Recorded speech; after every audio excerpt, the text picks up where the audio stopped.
Bonjour à tous, bienvenue sur une nouvelle vidéo sur la chaîne Olympic Club. Bon, bonne année, mieux vaut tard que jamais, hein. Bon, même là, quand même, un mois de retard, ça fait beaucoup. Ouais, en fait, disons que de mon côté, pendant ces vacances et pendant cette période de décembre, en tout cas, j'ai eu un petit moment de relâchement sur la chaîne. Voilà, j'ai eu des choses à faire en privé.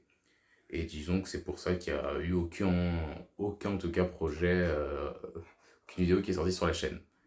Donc je tenais déjà à m'excuser, hein. J'avoue que j'ai pas mis assez d'efforts sur ça. J'avais dit au début de ma chaîne que je voulais m'investir à fond, redonner une chance à YouTube, voilà, parce que j'aime bien ça. Et donc, bah, je pense qu'aujourd'hui, on peut commencer ce nouveau cycle de vidéos avec, bah, en point d'orgue, le parallèle du mercato. Comme vous le savez, le mercato, c'est la période dans le football où tu fais ton bilan semestriel et que tu te demandes qu'est-ce que tu peux faire pour quel joueur tu peux acheter et vendre pour bah, améliorer ton effectif sportivement. Voilà, hein. Donc vu que je suis supporter, là je parle de l'OM, je pense que vous avez compris qu'on va parler surtout du mercato de l'OM. Je vais revenir sur le point actuel de l'OM vers au moment où je tourne la vidéo, donc on est fin janvier. Et donc proposer mes propres pistes pour cette dernière semaine, puisque je vous rappelle qu'il finit, je crois, le 2 février. Le mercato se finira le 2 février. Donc ce sera là qu'on aura une dernière chance pour l'OM de signer une recrue. Déjà, on peut commencer par faire un point. Le point de nos arrivées, bah, à une semaine de la fin du mercato, nous avons fait venir un joueur. Le joueur en question, c'est Luis Felipe Ramos. Je pense que vous le connaissez certains. Du coup, il est venu librement d'Arabie Saoudite cet hiver. C'est lui qui n'était plus dans les plans d'effectifs d'Al Ittihad, l'ex-défenseur central de la Lazio et du Real Betis. Il a donc signé pour sûrement une place de titulaire dans l'effectif. Et donc, dans cette compo d'équipe de Roberto De Zerbi et dans le 3-4-2-1, je pense que sa position sera soit axiale en concurrence avec Balerdi, soit le plus logiquement, normalement, ce serait à droite. Et vu que il était un peu latéral droit à cette époque, il pourra normalement monter assez haut comme il le veut, comme pourrait le faire un Mourinho actuellement, puisque voilà, c'est ça qui pêche aussi parfois, c'est que vu que nos défenseurs ne montent pas en aidant nos pistons sur les côtés, bah, ils se retrouvent forcément esselés sur leur côté et c'est compliqué de trouver des solutions dans les matchs. Pour les départs, donc, on a vendu Sternal 500 000 euros à Anderlecht avec 500 000 bonus à l'arrivée et un pourcentage à la revente. Donc, bon, un peu déçu, hein, malheureusement, j'aurais bien voir un jeune comme lui qui avait peut-être un certain talent se développer. Mais bon, c'est son choix, il faut le respecter. S'il trouvait qu'il méritait plus de temps de jeu, il a le droit, hein, écoutez, hein. On verra à l'avenir. D'ailleurs, en parlant de jeunes, bah, un autre jeune est parti, Régis Muguet, qui est donc prêté en Grèce. Et enfin, bah, on a un troisième départ, Niakossi, défenseur central suisse, 1 million d'euros qui est parti à Louvain, en Belgique. Ça fait beaucoup de jeunes, hein. Les jeunes ne sont pas prêts physiquement? Est-ce ils ont du mal à intégrer la tactique de Zerbi? Comment on n'arrive pas à faire bien jouer nos jeunes? Parce que là, récemment, il n'y a que Robinho Vaz, et encore, c'était sur les 2 derniers matchs qu'on a réussi à le faire jouer. On trouve ça intéressant. Bacola, on lui a testé un match et ça n'a pas marché. Et voilà, c'est compliqué, on va dire, pour les jeunes à l'OM. Et ça, je pense que tout le monde le sait. Bon, et évidemment, le gros départ de l'OM cet hiver, c'est Eli Wahi, tout juste arrivé cet été pour 25 millions. Il repart pour 23 millions, plus 3 millions de bonus selon certaines règles et un pourcentage à la revente, je crois que c'est 12%. Donc voilà, qu'est-ce que j'ai à dire de cette vente? Bah franchement, moi ça me dérange pas, hein. Le rendement n'était pas bon en 6 mois, genre c'est très inquiétant dans le jeu, à part le match contre peut-être Brest en tout début de saison en août et le match à Montpellier, vraiment toutes ces entrées, même quand il a marqué des buts, d'autres buts, des passes décisives, c'était vraiment pas ouf et très inquiétant pour un neuf à ce prix-là. D'ailleurs, peut-être on lui redonnait plus de temps, peut-être qu'il aurait percé, c'est vrai. Mais là, le problème, c'est qu'une offre de Francfort de 26 millions, t'es quasiment sur retour sur investissement, tu peux te faire un petit bénéfice. Tu sais pas si tu en retrouveras une cet été, parce que s'il continue dans sa dynamique actuelle, la valeur va baisser, et à ce moment-là, tu seras perdant. Donc je peux comprendre la direction marseillaise et voulait vite s'en débarrasser. Enfin, avant de parler de mes pistes, je vais parler des rumeurs actuelles qu'il y a à l'OM. On avait parlé pour remplacer du coup Wai en neuf de Gouiri, possiblement en 9 et demi 10 à la place de Rabiot ou de Wai. Bon, malheureusement la piste s'est refroidie, tout comme celle de Santiago Jiménez parce que ou Robert ou même Evan Ferguson parce que sa prix serait trop cher, on n'arrive pas à faire des prêts. Donc toutes ces pistes peuvent être abandonnées, hein. Malheureusement l'OM sait que cet hiver ça va être compliqué de recruter un bon neuf. Ça va être dur, quasiment impossible, hein. Les clubs gardent leurs joueurs ou soit ils sont mauvais et du coup ils sont à très bas prix et voilà, t'es pas sûr du rendement que toi ce sera bénéfique. La seule piste qui reste, du coup, actuellement, on a entendu parler de Matistel, qui pourrait être prêté par le Bayern. Lui qui cherche du temps de jeu, Vincent Compagnie, fan de l'OM, on ne sait pas, peut-être ça peut marcher, un petit prêt de 6 mois, en attendant de recruter un vrai neuf cet été, en tout cas, parce que Robinho Vaz, Onimopé, possiblement Jonathan Rowe ou Mumbani en pointe qui reviendrait en printemps. Est-ce que ça fait assez ou beaucoup trop pour la Ligue 1? À vous de me dire en commentaire. Moi, je sais pas, franchement. Ça pourrait suffire, mais bon, vu le faible Mobopé et la jeunesse et l'inexpérience de Vaz, je doute fort que je pense qu'on aurait besoin d'un neuf.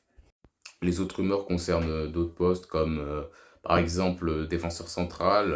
On entendait parler de Boskagli, joueur en fin de contrat cet été qui vient du PSV, qui fait des performances incroyables, qui a de très bonnes notes en Ligue des Champions et en Eredivisie. Quels sont les postes qu'on doit pourvoir? Du coup, quand tu regardes l'effectif, les gardiens, t'as Rouli Delange, c'est bon. Pour les milieux centrales, bon, pour la défense, pardon. Pour la défense, bah, t'as Balerdi qui est titulaire indiscutable. T'as Murillo qui peut jouer le titulaire pour le reste de Ligue 1, mais ça reste avec Luis Felipe derrière. Mais défenseur central gauche, tu dois trouver un nouveau défenseur central gauche, c'est obligé. Brassier, Cornelius, c'est très faible. Même pour de la Ligue 1, c'est très faible. Et c'est pour ça qu'une piste comme Boskagli est très importante, très intéressante et que je trouve qu'on doit s'y mettre à fond, hein. Ce sera le poste à pouvoir pour moi cet hiver le plus rapidement possible. Ensuite, les autres pistes du coup dont je voulais parler, du coup, bah, au milieu de terrain, possiblement, on recherche un milieu. Vu qu'on cherche à faire partir des milieux comme Koné qui n'arrivent pas à s'intégrer on va dire, à l'OM, qui sont pas le profil recherché et qui ont du mal à mettre tout leur investissement dans le travail, d'après De Zerbi et son staff. Donc, bon, si on perd Koné au milieu et que, bah, actuellement, du coup, on se retrouve avec Royberg, Rongier derrière, possiblement Nadir, mais Nadir, c'est pas vraiment son poste de milieu central. Lui, il est plus haut, à la place d'un Rabiot dans les deux milieux offensifs. Et donc, derrière Rongier et Højbjerg, t'as Bacola. Mais encore une fois, c'est jeune, très jeune. T'as presque joué aucun match, quoi. T'as très peu de temps de jeu, donc c'est dur. Et voilà, donc c'est pour ça qu'il faut chercher des pistes, une piste au moins d'un milieu pour la rotation cet hiver.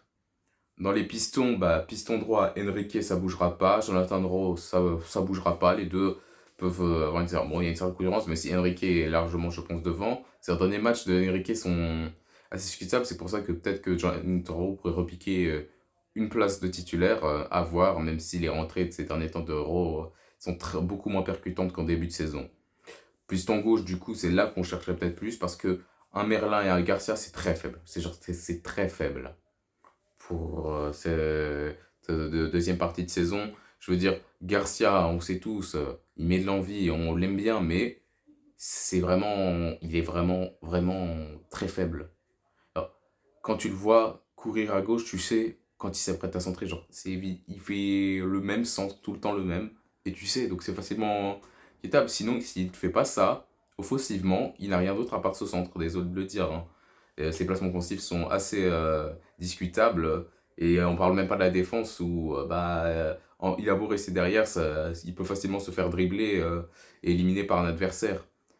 Et, voilà, il passe vers les milieux ou vers l'arrière, voilà, t'apportes rien quoi. Et Merlin, ces derniers temps, lui aussi, offensivement, c'est compliqué. Il serait déjà beaucoup plus d'occasions que Garcia. Et il est un peu moins, on va dire, prévisible. Mais il reste des défauts techniques impressionnants, on va dire, assez gros à travailler. Donc un piston gauche titulaire pour cette deuxième partie de saison et pour surtout la saison prochaine, si on se qualifie en Ligue des Champions, qui est notre objectif principal, je pense que c'est important.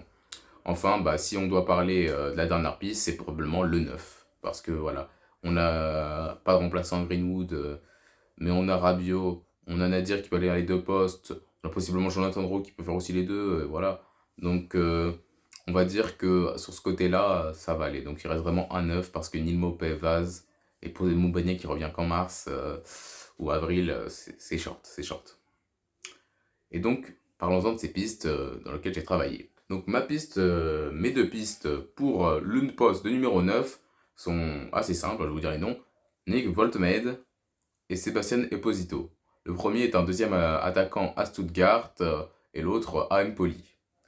Donc pour Woltemade, donc deuxième attaquant de Stuttgart qui est actuellement à plus de 10 buts cette saison hein, en 17 matchs. Donc il a de bonnes stats.